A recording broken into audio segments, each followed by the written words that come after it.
బెల్లం గవ్వలకి కావాల్సిన పదార్థాలు ఏంటో ఇప్పుడు చూసేద్దాం. గోధుమ పిండి పావు కేజీ, బొంబాయి రవ్వ 100 గ్రాములు, నెయ్యి 75 గ్రాములు, బెల్లం అర కేజీ, ఉప్పు రుచికి సరిపడా. ఇప్పుడు ఒక 600 గ్రామ్స్ గోధుమ పిండి తీసుకున్నామండి.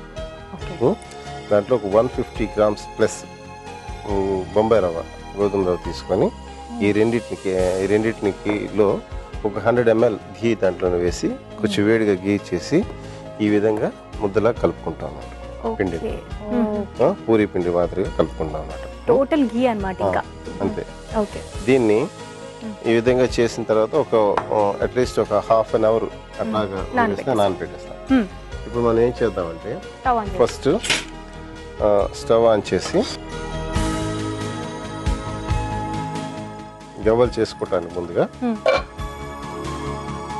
సో ఈ ఘీ దీంట్లోని డీప్ ఫ్రై చేయటానికి వేసుకున్నామండి. ఇది కొంచెం వేడెక్కే లోపుగా ఇంకో పని ఏం చేద్దామంటే బెల్లం దీంట్లో వేసుకుందాం. స్టవ్ ఆన్ చేసుకుని దీంట్లో కొంచెం వాటర్ పోసుకున్నాం.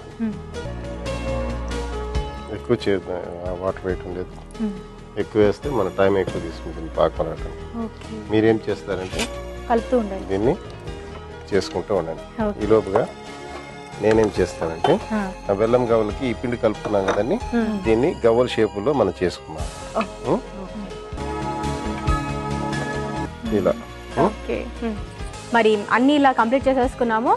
ఇప్పుడు నెక్స్ట్ ఏం చేయాలండి? గవ్వలు దీన్ని ఇప్పుడు డీప్ ఫ్రై చేస్తాం. ఈ పాకం పరిస్థితి చూద్దాం ఒకసారి.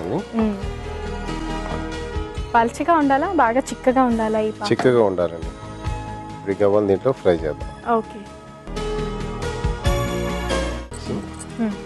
ఇది జనరల్ గా బెల్లం దానికి వేసిన తర్వాత డ్రై అయిపోతుంది. ఇది షుగర్ తో ఇంకా చాలా టేస్టీగా ఉంటుంది. అది చూడండి, అది ఘీ అనేటువంటి పొంగుతుంది అండి, దాని సమస్య కాదు. ఇది కూడా చిక్కబడుతుంది కదా, బాగా దగ్గర అవుతుంది. సో ఇంకా గట్టిగా అవ్వాలా సిరప్? అవును, నో ప్రాబ్లం. అది డ్రై అయిపోవాలి జనరల్ గా అది దాంట్లో తీసేటప్పుడు. సో బెల్లం కూడా కలర్ చేంజ్ అయిపోయిందండి, మనకు వచ్చేసింది. ఇది కూడా కలర్ చేంజ్ అయింది. సో ఇప్పుడు మనం ఏం చేద్దామంటే బెల్లం సైడ్ ఉండే మంట స్టాప్ చేసేయండి.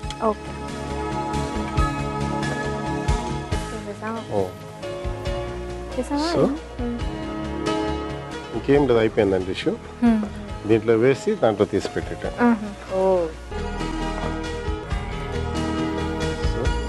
బెల్లం గవ్వలు. మెసేజ్లు బాగా టైప్ చేసే వాళ్ళకి గవ్వలు ఒత్తడం వస్తుంది.